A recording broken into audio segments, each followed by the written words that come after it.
کرتے رہتے ہیں۔ عقیقے کا مطلب کیا ہے؟ لفظی اس کا معنی ہے عق، یعنی کاٹنا، الگ کرنا، اور شرعی معنی اس کے بنیں گے بچہ پیدا ہونے کے شکریہ میں جو جانور کاٹا جاتا ہے، ذبح کیا جاتا ہے، اس کو عقیقہ کہتے ہیں۔ اس میں نیتیں کیا کرنی چاہیے؟ بچہ یا بچی کی ولادت کی مسرت پر بطور شکر نعمت ادائے سنت کے لیے اللہ کی رضا کی خاطر عقیقے کی سعادت حاصل کرتا ہوں۔ اس کے علاوہ بھی حسب حال نیتیں کی جا سکتی ہیں، لیکن اگر یہ نیت ہوگی کہ میں نے عقیقہ نہیں کیا تو خاندان والے کہیں گے اس کا بیٹا پیدا ہوا تو اس نے 2 بکرے نہیں دیے، اس کی بیٹی پیدا ہوئی اس نے عقیقہ ہی نہیں کیا، بےزتی ہو جائے گی، کیونکہ فلاں رشتہ دار نے بھی کیے تھے، فلاں نے بھی کیا تھا، میں نے نہیں کیا تو بےزتی ہو جائے گی۔ اگر یہ نیتیں ہیں تو پھر غور کر لیں، نیت کی وجہ سے ہی معاملات خراب ہو جاتے ہیں، نیت کی وجہ سے ہی اچھے ہو جاتے ہیں۔ تو نیت یہ ہونی چاہیے اللہ کی رضا، ایک تو بچے یا بچی کی پیدائش کی خوشی، اس میں ادائے نعمت، شکر نعمت ادائے سنت کے لیے اللہ کی رضا کی خاطر عقیقے کی سعادت حاصل کرتا ہوں، یہ نیت کرے، اور مزید اچھی اچھی نیتیں جو ذہن میں آئیں وہ کرے۔ اچھی نیت کے بغیر ثواب نہیں ملتا، بغیر اچھی نیت کے عمل خیر کا ثواب نہیں ملتا۔ ظاہر یہی ہے کہ عقیقہ کرتے وقت کرنے والے کے دل میں نیت عقیقہ ہوتی ہوگی، تاہم جتنی اچھی نیتیں وہ زیادہ ہوں گے تو ثواب ملے گا۔ نیت المؤمن خیر من عملی، مسلمان کی نیت اس کے عمل سے بہتر ہے۔ اب کیا عقیقہ نہ کرنا گناہ ہے؟ یہ بھی لوگ سوال پوچھتے ہیں۔ عقیقہ فرض یا واجب نہیں، صرف یہ سنت مستحبہ ہے، سنت مستحبہ ہے، سنت مؤکدہ بھی نہیں۔ اس کو ترک کرنا گناہ نہیں، اگر گنجائش ہو تو ضرور کرنا چاہیے، نہ کرے تو گناہ نہیں، البتہ عقیقے کے ثواب سے محرومی۔ غریب آدمی کو ہرگز جائز نہیں کہ سودی قرضہ لے کر عقیقہ کرے۔ کیا یہ درست ہے کہ جو بچہ بغیر عقیقہ انتقال کر گیا وہ والدین کی شفاعت نہیں کرے گا؟ یہ بھی ایک سوال ہوتا ہے۔ جی ہاں، ایسا ہی ہے، مگر اس کی صورتیں ہیں کہ جس بچے نے عقیقے کا وقت پایا، یعنی وہ بچہ 7 دن کا ہو گیا اور بلا عذر، جبکہ استطاعت بھی ہو، طاقت بھی ہو، اس کا عقیقہ نہ کیا تو وہ اپنے ماں باپ کی شفاعت نہ کرے گا۔ حدیث پاک میں ہے کہ لڑکا اپنے عقیقے میں گروی ہے۔ بچے کا جب تک عقیقہ نہ کیا جائے اس کو والدین کے حق میں شفاعت کرنے سے روک دیا جاتا ہے۔ حضرت علامہ مولانا مفتی محمد امجد علی اعظمی اس حدیث پاک کے تحت لکھتے ہیں کہ گروی ہونے کا مطلب ہے یہ ہے کہ اس سے پورا نفع حاصل نہ ہوگا جب تک عقیقہ نہ کیا جائے۔ اور بعض محدثین نے کہا بچے کی سلامتی اور اس کی نشو و نما، یعنی پھلنا پھولنا اور اس میں اچھے اوصاف ہونا، یہ عقیقے کے ساتھ وابستہ ہے۔ عقیقہ کریں گے تو بچے کے اندر اچھے اوصاف ہوں گے، اچھی خوبیاں ہوں گی، اور یہ عقیقے کے ساتھ وابستہ ہے۔ جس کا عقیقہ نہ ہوا ہو، اب اسے بعد میں یہ فضائل پتہ لگے تو جوان ہونے کے بعد کیا وہ اپنا عقیقہ کر سکتا ہے کہ میرے ماں باپ نے تو کیا نہیں، تو یا پتہ نہیں کیا یا نہیں کہ کوئی پتہ نہیں ہے، تو اب کیا کروں، میں تو بڑا ہو گیا ہوں، جوان ہو گیا ہوں۔ جی ہاں، جس کا عقیقہ نہیں ہوا جوانی میں، بلکہ بڑھاپے میں بھی یاد آ گیا کہ میرے تو عقیقہ ہی نہیں ہوا تھا، کہ کسی نے کیا ہی نہیں، بڑھاپے میں بھی اپنا عقیقہ کر سکتا، جیسا کہ رسول اللہ صلی اللہ علیہ وآلہ وسلم نے اعلان نبوت کے بعد خود اپنا عقیقہ کیا۔ سرکار صلی اللہ علیہ وسلم نے اعلان نبوت کے بعد اپنا عقیقہ کیا، تو ہم سب کو بھی چاہیے، اللہ نے استاد دیا تو چلیں، پہلے والدین نہیں کر سکے تو ہم کر لیں، تو والدین کو بھی فائدہ ہو جائے گا اور ہمیں بھی انشاءاللہ ثواب ملے گا۔ اچھا، حمل گر جائے تو پھر کیا ہوگا؟ عقیقہ کرنا ہوگا یا نہیں کرنا ہوگا؟ نہیں کرنا ہوگا اگر حمل گر جائے تو۔ کچا حمل گر جانے کے سبب ماں باپ بہت پریشان ہو جاتے ہیں، ان کی تسلی کے لیے عرض ہے کہ ایسے موقع پر صبر کر کے اجر کمانا چاہیے۔ کچا حمل گر جانے میں ماں باپ کا بہت بڑا ہی فائدہ ہے، چنانچہ اللہ کے پیارے حبیب صلی اللہ علیہ وسلم نے فرمایا بے شک کچا بچہ یعنی ماں کے پیٹ سے نامکمل گر جانے والا اپنے رب سے اس وقت تک جھگڑے گا جبکہ اس کے والدین جن کا ختمہ ایمان پر ہوا مگر شامت اعمال کے سبب، ان کو اللہ دوزخ میں داخل فرمائے گا، حکم ہوگا اسے اے اپنے رب سے جھگڑنے والے بچے اپنے ماں باپ کو جنت میں لے جا۔ لہٰذا وہ اپنی نال سے، یعنی وہ آنچ جو رحم مادر میں بچے کے پیٹ سے جڑی ہوتی ہے، جسے پیدائش میں کاٹ دیتے ہیں، اس نال سے ان کو دونوں کو کھینچے گا، ماں باپ کو اس نال سے کھینچ کے جنت میں لے جائے گا۔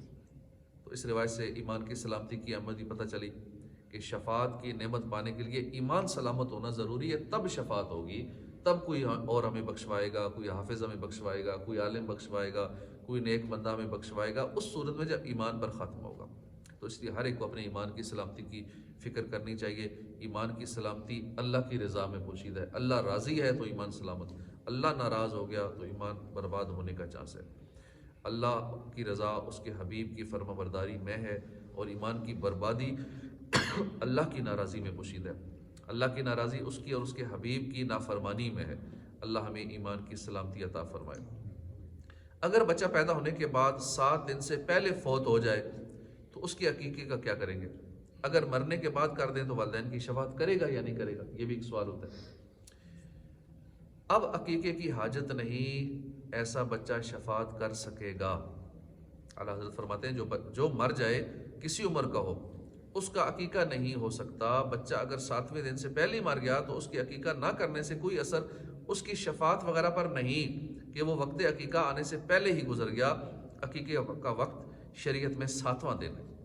جو بچہ قبل بلوغ یعنی بالغ ہونے سے پہلے مر گیا اور اس کا عقیقہ کر دیا تھا، یا عقیقے کی استطاعت نہ تھی، یا 7ویں دن سے پہلے مر گیا، ان سب صورتوں میں وہ ماں باپ کی شفاعت کرے گا، جبکہ اس کے ماں باپ ایمان کی حالت میں دنیا سے گئے ہوں، اس صورت میں ان کی شفاعت کرے گا۔ کچھ دن پہلے ہی ایسا ہوا، ہمارے ایک بھائی ہیں جو یہاں تعویذات کے لیے بھی آتے رہتے ہیں، وہ خطیب ہیں قریبی مسجد میں، ان کے گھر والوں کے ساتھ مسئلہ ہو گیا، اتنی سیریس کنڈیشن ہوگی گھر والوں کی کہ 24 بوتلیں خون کی لگیں، ڈاکٹر نے بار بار کہا کہ بس نہیں بچیں گے۔ میں خود آپریشن تھیٹر کے باہر بیٹھا ہوا تھا، ڈاکٹر آ کے کہتے تھے، 2-4 بار آ کے بتاتے تھے کہ امید نہ رکھیں، بچنے کے کوئی چانسز نہیں ہیں۔ ایسی کنڈیشن ہو گئی تھی اندر کی، لیکن اللہ جسے بچا لے، تو اللہ پاک نے ان کو بچی دی اور آپریشن بھی کامیاب ہوا۔ 2-3 آپریشن کٹھے آ گئے، اندر ایسے مسائل بن گئے کہ کوئی چانس نہیں بچنے کا۔ پیچھے اب 3-4 ان کے چھوٹے چھوٹے بچیاں بچے۔ اب بچی کی پیدائش ہوئی، چند گھنٹوں بعد وہ بچی فوت ہو گئی۔ اب بچی کے والد جو تھے، وہ ہوتا ہے نا پریشانی یا تھوڑا غم، یا کہ بچوں سے محبت بھی ہوتی ہے، انتقال کا غم، تو وہ خوش تھے، اور خوشی کے آثار اور مسکراہٹ اور ان کی باتوں میں جو پہلے پریشانی تھی وائف کی، اس کی وجہ سے پریشان تھے، بیوی بیمار ہونے کی وجہ سے، لیکن اس بچی کے فوت ہونے کی وجہ سے خوش تھے۔ اب ان کی کنڈیشن میں دیکھ رہا تھا کہ ہم پریشان ہو رہے تھے، لیکن وہ بچی کا باپ خوش کیوں ہو رہا ہے کہ میری شفاعت کرے گی۔ بس اس خوشی میں اس کو بندہ خوشی میں بہت ساری چیزیں بھول جاتا ہے، جب زیادہ خوش ہوتا ہے نا اس کی کنڈیشن نظر آتی ہے زیادہ خوش، حالانکہ اس پریشانی میں زیادہ خوش۔ فضیل بن عیاض یا کسی بزرگ کے بارے میں آتا ہے، وہ کبھی نہیں مسکرائے، ایک بار ان کا بچہ فوت ہو گیا، اس وقت مسکرائے۔ لوگوں نے پوچھا کہ آپ پہلے کبھی خوش نہیں ہوئے زندگی میں، اتنا سالوں سے ہم دیکھ رہے ہیں، تو اب یہ فوتگی میں خوشی کا کہاں موقع ہے، یہ تو پریشانی کا رونے کا مقام ہے۔ آپ نے فرمایا کہ میرے رب کی رضا اس میں تھی، جے سونا میرے دکھ وچ راضی میں سکھ نو چلے پاواں۔ میرے رب کی رضا تھی نا، میں اللہ کی رضا پہ خوش ہو گیا ہوں، میرا رب راضی ہے، میرا بچہ لے لیا، تو میں اس لیے مسکرایا ہوں۔ تو ان کی بھی کنڈیشن میں نے دیکھی کہ خوش ہو رہے ہیں، مسکرا رہے ہیں۔ بچی کو میں نے اٹھایا، وہ بھی اٹھایا، کبھی رکھتے کبھی ادھر، پھر ہم نے لایا یہیں پہ، ہم نے اسے بچی کو غسل دیا، ادھر ہی اسے کفن پہنایا، ادھر ہی ہم نے جنازہ، جتنے 5-7 لوگ تھے ہم سب نے جنازہ پڑھا، اس کو پھر دفنایا۔ تو وہ خوشی کا اظہار یہ سارے عمل کے دوران کرتے رہے۔ اب یہ ایسا عمل وہی کر سکتے جس کی فضیلت بتاؤ کہ یہ بچے ہماری شفاعت کریں گے، اور شفاعت ہو جانا، بچے ہمیں بخشوا دیں، اور کیا چاہیے؟ بس آپ صرف ایمان کی حفاظت کی فکر کرنی، اللہ ایمان سلامت رکھے، باقی انشاءاللہ جو بچہ چھوٹا فوت ہو گیا پیدا ہونے کی جلدی، تو انشاءاللہ فائدہ کرے گا۔ جو کچا بچہ گر گیا اس میں بھی لوگ بڑے پریشان ہو جاتے ہیں، افسوس کرنے کے لیے سارا خاندان سب آ جاتے ہیں اور پریشان کرتے ہیں۔ بھائی اس کی فضیلت پہ نظر رکھیں، ٹھیک ہے دکھ ہوتا ہے، سارا کچھ ہے، لیکن آگے جو فائدہ ہو رہا ہے جنت میں جانے والا، وہ خوشی جو ہوتی ہے اس ساری پریشانی پہ، غم پہ حاوی ہو جاتی ہے۔ تو اللہ پاک ہمیں علم دین سیکھنے کی توفیق عطا فرمائے، اور یہ جو سال نیا آج سے شروع ہو رہا ہے یہ نیکیوں والا سال ہو، علم دین سیکھنے والا سال ہو، قرآن پاک سیکھنے والا، قرآن پاک کی تلاوت کثرت سے کرنے والا، قرآن پاک کو سمجھنے والا سال ہو، تجوید اور مخارج کے ساتھ ہم قرآن پاک اس سال میں سیکھ، یہ سارے ہم اپنے اس ریزولوشن میں، اپنی پلاننگ میں 2023 کی پلاننگ سوشل میڈیا پہ ہر ایک بار بتا رہا ہے، یہ کرنا چاہیے، یہ کرنا چاہیے، وہ کرنا چاہیے، سارے لیکچر جاری ہیں، لیکن کم لوگ ہیں جو اس طرف توجہ دلا رہے ہیں کہ ہم نے مرنے کی پلاننگ اس سال میں شامل رکھنی ہے۔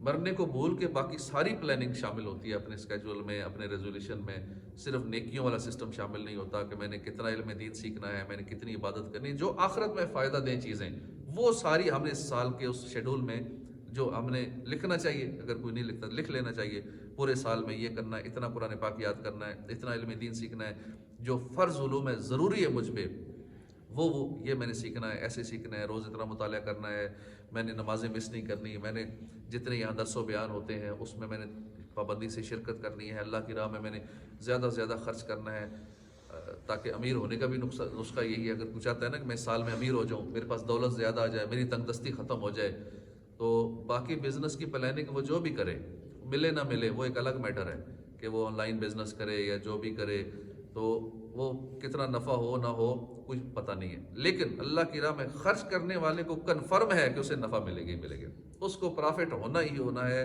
10 دنیا 70 آخرت، اور 70 کیا وہ تو 700 گنا بھی دیتا ہے، وہ بے حساب بھی دیتا ہے، جب اس کی راہ میں کوئی دیتا ہے نا وہ پھر اس سے بڑھ کے اس کو دیتا ہے، اتنا نہیں دیتا، اس کو 10 سے ضرب دے دیتا ہے، وہ 100 روپیہ دے گا نا اللہ پاک اس کو 10 سے ضرب کر کے 1000 دے گا۔ ایک بار ہم نے اپنے کاروبار میں یہ تجربہ کیا ہے کہ جتنا دیتے جو بڑھتا جائے گا، آپ بڑھا دو اور بڑھ جائے گا، اور بڑھا دو اور بڑھ جائے گا، یعنی بے حساب وہ دیتا ہے، کسی کا محتاج نہیں ہونے دیتا۔ اس لیے ہم نے اگر امیر ہونے کی پلاننگ ہے یا ماہانہ کوئی انکم بڑھانے کی پلاننگ ہے، یا اس سال میں اتنا امیر ہو جو میرے پاس اتنی دولت آ جائے، تو ٹھیک ہے، پھر اس حساب سے اللہ سے بزنس اس سال میں کر کے دیکھ لیں، تجربہ کر لیں۔